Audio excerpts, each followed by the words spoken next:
Hello everyone, welcome to study place, आपका अपना YouTube channel. उम्मीद है आप सभी स्वस्थ होंगे, अच्छे होंगे और अपनी स्टडी को कंटिन्यू कर रहे होंगे। तो आज का हमारा टॉपिक है एजुकेशन पॉलिसी।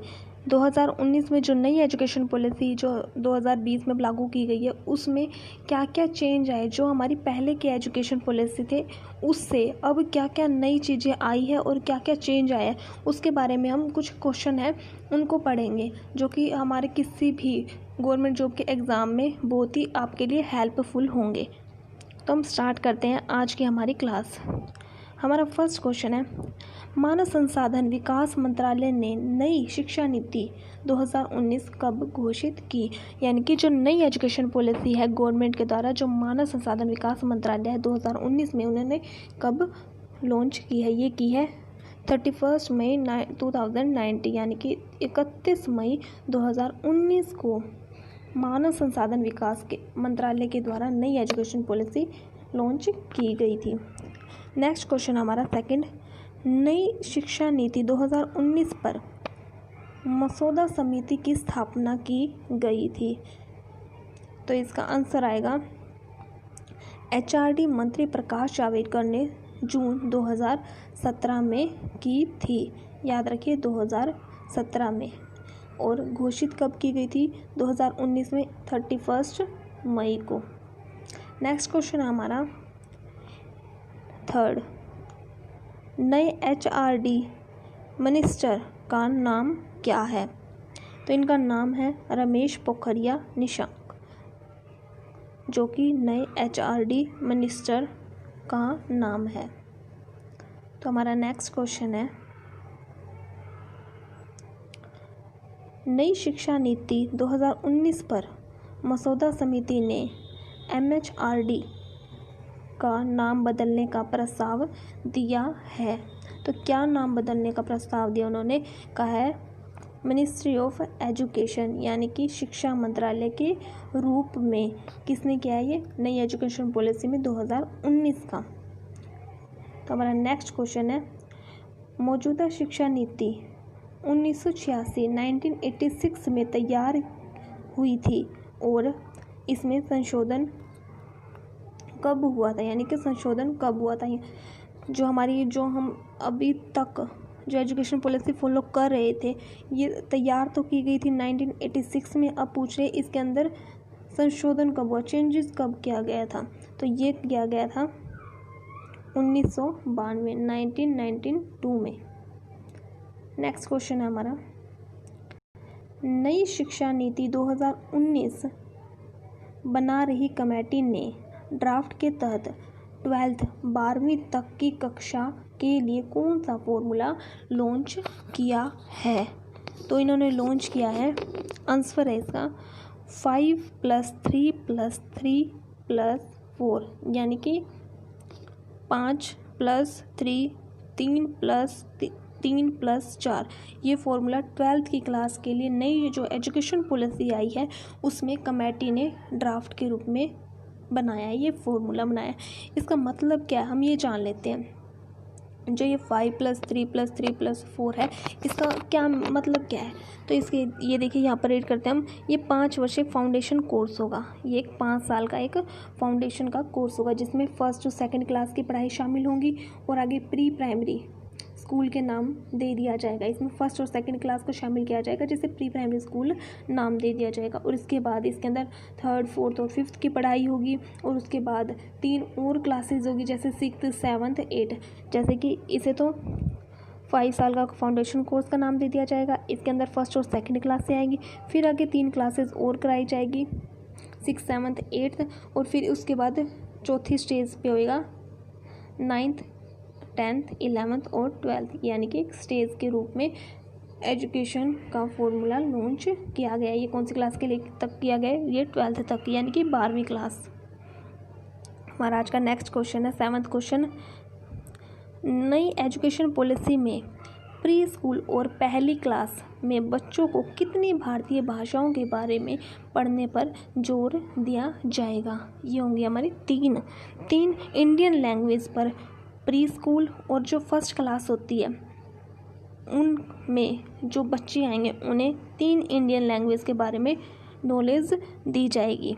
तो आज का हमारा नेक्स्ट क्वेश्चन है 8th क्वेश्चन, कौन सी क्लास तक मातृभाषा में ही लिखने और उसके बाद 2 और भारतीय भाषा सीखने के बारे में कहा गया है? ये तीसरी क्लास तक मातृभाषा में लिखने और 2 और भारतीय भाषा में सीखने के लिए कहा गया है।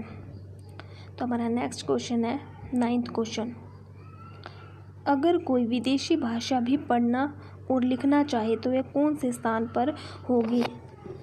यानी कि अगर कोई स्टूडेंट है वो फॉरेन लैंग्वेज, कोई भी लैंग्वेज जो इंडियन ना हो वो पढ़ना चाहता है, लिखना चाहता है, तो उसका कौन सा नंबर होगा? 4th होगा। 4th कैसे होगा? जैसे कि पहले बताया है, जो 3 लैंग्वेज होंगी, फर्स्ट 3 लैंग्वेज होंगी वो इंडियन लैंग्वेज होगी, उसके अंदर ही बच्चों को नॉलेज दी जाएगी। अगर कोई पढ़ना चाहे अपनी मर्जी से और वो भी कौन सी? फॉरेन लैंग्वेज, तो वो कौन से नंबर पर होगी? 4थे नंबर पर। पहले उसे 3 इंडियन लैंग्वेज तो पढ़नी ही होगी, ये कंपलसरी है। तो हमारा नेक्स्ट क्वेश्चन है 10th question, right to education के तहत प्री प्राइमरी से लेकर कौन सी क्लास तक कवर होगी? ये होगी 12वीं तक सभी, यानी कि 12th क्लास तक right to education pre primary class cover होगी। आप हमारे चैनल को लाइक, सब्सक्राइब और कमेंट करना ना भूलें। हमारा नेक्स्ट क्वेश्चन है, सभी विषयों में किसके योगदान को भी स्टूडेंट को पढ़ना चाहिए? यानी कि सभी विषयों में किसके योगदान को स्टूडेंट को पढ़ना चाहिए? ये पढ़ना चाहिए हमारे इंडिया के योगदान में सभी स्टूडेंट को पढ़ना चाहिए कि इंडिया में क्या क्या हुआ, हिस्ट्री क्या है, प्रेजेंट क्या है, इसके बारे में सारी स्टूडेंट, कोई भी स्टूडेंट हो, कुछ भी, कोई भी स्ट्रीम का हो, उसे पढ़ना चाहिए क्योंकि ये बहुत ही ज़रूरी है। नेक्स्ट क्वेश्चन हमारा 12th क्वेश्चन, स्कूली शिक्षा के स्तर को बढ़ाने के लिए बीएड का कोर्स कितने साल का करने की सलाह दी गई है? यानी कि बीएड कितने ईयर की कर दी गई है? ये कर दी है 4 साल की। स्कूली शिक्षा के स्तर को बढ़ाने के लिए ऐसा किया गया है। हालांकि पहले बीएड 2 साल की हुआ करती थी, ये होती थी आफ्टर ग्रेजुएशन के बाद। और जब भी कोई बीएड करने के इच्छुक होते थे वो 2 साल की होती थी, लेकिन अब स्कूली शिक्षा के स्तर को बढ़ाने के लिए अब इसे ये कोर्स 4 साल का कर दिया गया है, बीएड का कोर्स। इसके बाद एमएड तो अलग है, जो कि बीएड 4 साल की पहले ही कर दी गई है। तो हमारा नेक्स्ट क्वेश्चन है 13वां क्वेश्चन, सबसे पहले इस राष्ट्रीय नीति शिक्षा नीति साल 1986 में किस प्रधानमंत्री के दौरान लाई गई थी? यानी कि जो अब से पहले से हम एजुकेशन पॉलिसी फॉलो कर रहे हैं, वो एजुकेशन पॉलिसी 1986 में आपको पता ही होगा लाई गई थी। उस टाइम के पीएम कौन थे हमारे देश के? तो उस टाइम पीएम थे हमारे देश के राजीव गांधी। जिस टाइम जो राष्ट्रीय शिक्षा नीति, नेशनल एजुकेशन पॉलिसी जो 1986 में लाई गई थी, उस टाइम के हमारे पीएम थे राजीव गांधी। हमारा नेक्स्ट क्वेश्चन है, उच्च शिक्षा के लिए एक मजबूत अनुसंधान संस्कृति बनाने और अनुसंधान क्षमता के निर्माण के लिए एक शीर्ष निकाय का प्रस्ताव है। तो ये है नेशनल रिसर्च फाउंडेशन। क्या ये? National research foundation. ये हायर एजुकेशन को मजबूत बनाने के लिए और उनमें रिसर्च करने के लिए, उनकी काम के क्षमता को बढ़ाने के लिए एक शीर्ष निकाय का प्रस्ताव दिया गया है, नेशनल रिसर्च फाउंडेशन।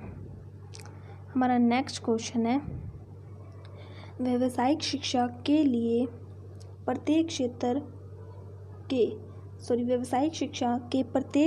के लिए व्यावसायिक मानक सेटिंग निकाय क्या है? यानी कि UGC to transfer to higher education grant commission, HEGC, जो क्या है? व्यावसायिक शिक्षा के प्रत्येक एरिया के लिए एक बिजनेस मानक सेटिंग निकाय है। तो हमारा नेक्स्ट क्वेश्चन है आज का, IITI की सिफारिश की है, यानी कि इसकी यहाँ पर फुल फॉर्म बताई गई है, Indian institute of translation and interpret, यानी कि ये है IIT की सिफारिश।